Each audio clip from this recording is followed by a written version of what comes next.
Hello, my little storm cloud.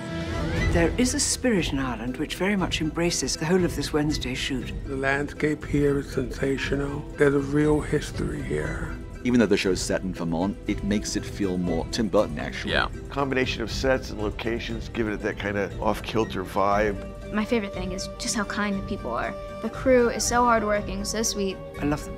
I've told them all to come and live with me. I've really been enjoying shooting here, and it's very cool to share space with a lot of really iconic shows of the past. Ireland itself is such a wild and poetic country. This slightly surreal, unreal quality sits very well on Irish shoulders. Can I get your autograph? I only signed my name in blood. I would expect nothing less. I never said it was my own blood. It's a fine balance, but also doing it for so long, you snap into it. I knew what the character needed, and I had studied her enough and understood her well enough at that point. When you're working in that headspace and you're working on scripts that have that sort of dark sense of humor, I do feel as though I've taken some of those traits with me just because I was practicing them all the time. And you know, sometimes outside of your life when you're not working, you're thinking about how can I get into that deeper mindset. And so much of Wednesday relies on the physicality, which helps as well. And then Nirvana Jalalvand, who did my hair and makeup for season 1, did my hair and makeup this time around. So again, trusted her. She knows everything. There was no hesitation or question. So there was just something about all of us being prepared and knowing what we were getting into already. The only side I'm on is my own. And the only place I'll lead you is off a cliff. So do not put me on a pedestal, because I will burn it down. The second season, she's kind of gotten a little bit more comfortable, and I think she kind of relishes and enjoys her surroundings more. I think she's learned to take things maybe slightly less seriously or be a bit more playful. Honestly, I think the most exciting thing is just being able to revisit her. I think Wednesday Addams is one of the coolest characters of all time. To be able to slip into the costume and tone again, it's just so much fun. Ready, and 3, 2, 1, action.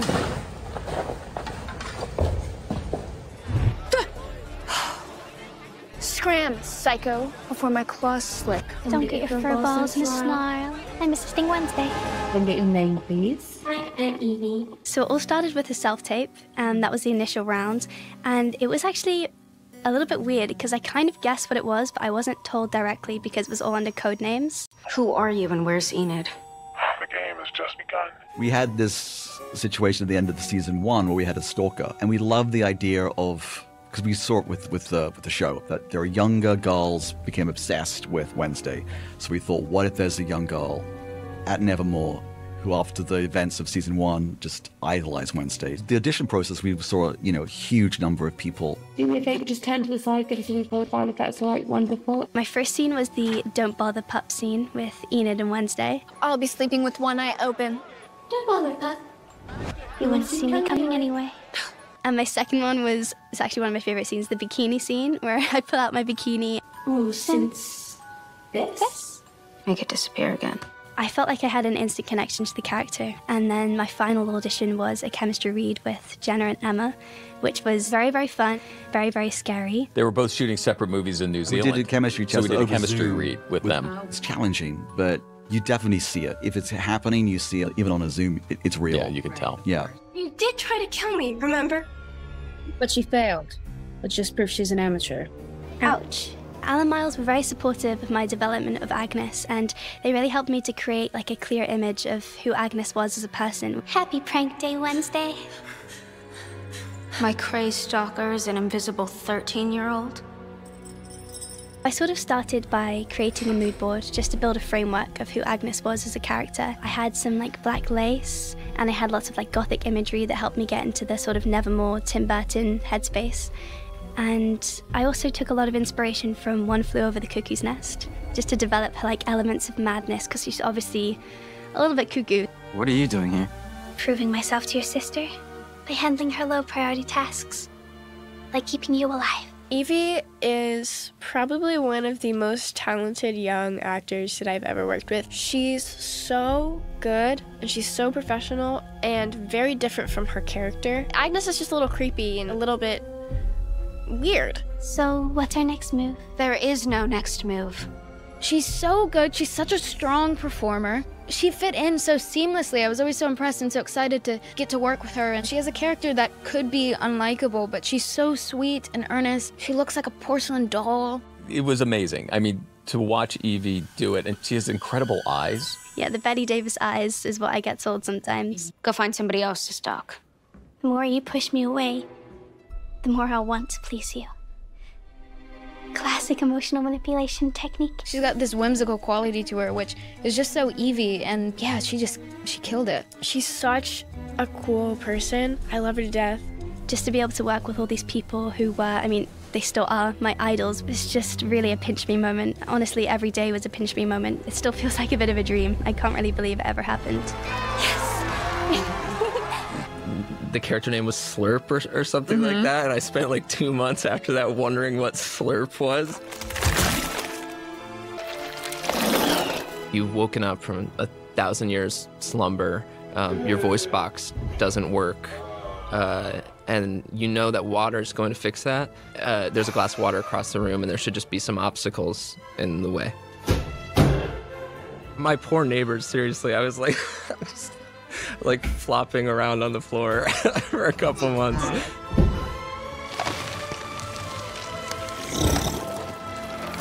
I was just trying to like come up with gags around like you know, your nervous system not being able to work right or something like that. When I picked up the water, I like tried to lift it and it like nothing would happen, and then like a second later the water like flew up over my head or something, you know. See? He likes it.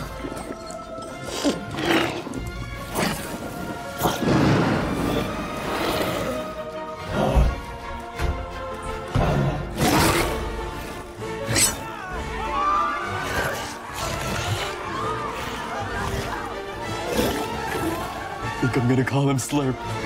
We've been really lucky with the show because it's reached far. It's cast a much wider net than we had anticipated. So, especially for the younger people, for still trying to figure out who they are, and in the day and age of social media, where everybody wants to find their uniqueness or their voice online, it's also important to have that in your personal everyday life. So to kind of be able to introduce younger people to this character and show them kind of how important it is to stick to your guns is really exciting to me. It's probably the paramount aspect for me. I think there's a reason why the Addams family, all those decades ago, has such resonance. It's the quintessential modern family to me, where your nuances and your idiosyncrasies are embraced. They're not pushed down, quashed, boxed away and hidden.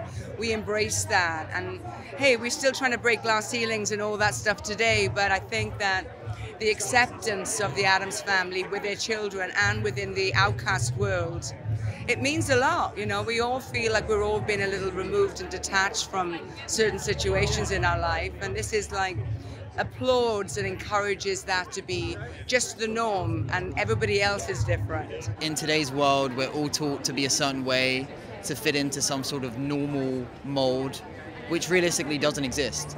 We should be celebrated for our differences. Our differences are what make us unique, and I hope that this school and this show can represent that and push that message out to the world, because honestly, what makes you unique is what makes you human, and I wouldn't want to live in a world where we're all the same, for sure. It feels really, really good. I'm excited to be back with all my friends and all the fans that showed up today. And I mean, this is huge, this is massive, so I'm happy to be celebrating it. The message of Nevermore is to just embrace who you are and find your community, and I think that's a wonderful thing. And I definitely needed that as a kid, so I hope it speaks to young people. It's thrilling because, of course, the Addams family is immense in America, and it's rather lovely to see that it's now taken the whole world by storm because of Tim Burton and because of Series 1, and because, I've got to say, of Jenna Ortega, who's just a blazing star, and of course Catherine and Luis and all the people around her. But it's Jenna who leads this. She's the title role. So to be asked to join it in Series 2 and to be her own grandmother, her own flesh and blood, that was huge. It was very, very important for me. Lovely. What's amazing about Season 2 is that I get to be in England. I love it here so much. So it feels like the right place for it, because London does have a sort of spooky quality to it. I don't mean that, I mean that as a compliment. And so I'm so excited. I'm so glad. Cool cast members, everyone looks great, everyone sounds great. I'm very happy. There's so many surprises. I mean, it's so much darker, gorier.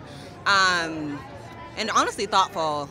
So I think fans are going to be really happy about it. No, there can never be too much gloom because there's also always a bit of levity, and that's the beautiful thing about working on a Tim Burton project is that it kind of allows you to dwell in that space that, you know, it's very easy nowadays to naturally kind of be in, but to find the humor in it. As Pugsley's changed between season 1 and 2, so have I. Like, I'm a metalhead now. I paint my nails black at home.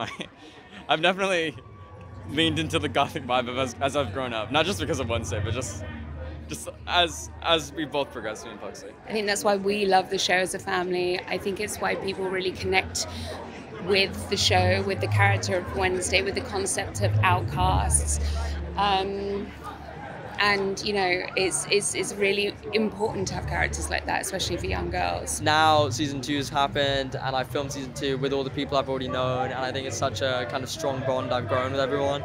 It's way more comfortable, and I think I'm really starting to grow into the whole idea of it all. And I think I just hope everyone else can see that on screen and like see how powerful the chemistry is and how kind of natural it is now. I think I've always found it's nice to kind of have that kind of unique kind of twist on your own identity, just to kind of portray yourself in a different way, you know, not to conform to anything that you're being told to. Obviously there's levels, but I think I've always kind of liked the idea of standing out a little bit with the hair and everything. So no, I think it was really nice to be able to portray that through something so large scale. Oh my God, there's just too many to count. I think it's just going to be really, really full of like mayhem. Wednesday's back at Nevermore. There's obviously going to be mystery after mystery to solve, but like some really gut-wrenching emotional growth for all the characters as well. So I think it's going to be really exciting. Some great set pieces, but so far my mouth is sealed on anything specific. There's a lot of good stuff. I don't know specifically. I will say there's a couple scenes that I got to shoot with Emma that was very exciting, and there's some cool action stuff. So I think people will be excited. I think that's a huge thing for me. It's like it's hard to know who you are, especially like today. There's so many types of things or types of people you can be, but actually figuring out who you are is tough. And I don't know. I think shooting the show has been a great experience. Working with Tim, because at least for me growing up, it was the first time that I don't know, that being weird was like kind of made cool around then, you know, with like Edward Scissorhands and Winona Ryder and that whole thing. And I remember my dad showing me that movie when I was young, and it probably doing something in my brain, hopefully positive. The opening of the season 1 is pretty cool. Yes. I mean, season 2 with the serial killer basement. Yes, I think that's good. I'm trying to think if there's anything else. There's some scenes in episode 4 which we have an amazing sword fight. Yes. Won't say who it's between, but in episode 3, that was pretty epic. Yes. We have Morticia and Gomez doing an amazing tango. Yeah. That's also pretty great. That is great. Lots of highlights. We didn't know what to expect with season 1, genuinely. As we were making it, we thought, oh, it might be top 10, you know, Tim Burton, Jenna Ortega, like, we'll see what happens. But yeah, I mean, seeing like the impact of it now, you know, it makes it all the more exciting for season 2. Ireland is a dream, genuinely. There's something about the Irish people that really like rubbed off on me, like whilst we were there, and yeah, a lovely place to film. Yeah. When we knew we were doing season 2 and that the family and Morticia was going to be part of, really beautifully integrated into Wednesday's story at Nevermore, I was, as you can imagine, more than thrilled. I mean, she's such an iconic character to, you know, get into the shoes of. The beauty of season 2 for me, being a Brit, is that my queen, Joanna Lumley, gets to play my mother. So it was like, when you think it can't get any better, it just did. It's got a very fluid feeling, this show. It embraces everybody. And you would think that being about a child at school, which is what Jenna is at boarding school, that it might be for sort of teenagers only. But the spectrum it reaches is absolutely extraordinary, immense. And so all kinds of people who you'd hardly know all tuning into Jenna in their 70s, in their 80s, and little young ones. And although it's frightening, it's not horrible. Do you know what I mean? It's scary in the way that all proper gothic ghost stories for children are scary. I love it. Never too much gloom with Tim. And the truth is that I don't really have that darker side. At least it's not as dark as Hester Frum, who makes her money out of death, after all. She owns all the cemeteries virtually in the world. She owns all the funeral parlors. She rubs her hands at the thought of someone dying. And she's got sort of superpowers, which occasionally, she's retired her abilities, but she can still do them. I just, it's been fantastic. And therefore putting on the cloak, as it were, the mantle of Hester and her great, extraordinary wig, I've loved it. It's been great fun. There's a camping scene that I'm not even in, and I already love it. And then Uncle Fester, the character who I play, is in an insane asylum. So that's going to be really fun. Never enough gloom. I love the holiday of Halloween. I mean, I live it. I live, like, every day for me is Halloween. So I love it so much that I barely even think about it. I just like everything to be as gothic and vampire-like as possible. It's very important. I think what we kind of learned in season 1 was that everybody thinks they're an outcast or feels like an outcast. So the fact that that Wednesday speaks to all of these different groups and all these different ages is pretty extraordinary. Yeah, and it's sort of like what the show's about. Yeah. It's about celebrating difference, and I think that's what's great about Wednesday. She's unapologetic about who she is, and I think that's very aspirational.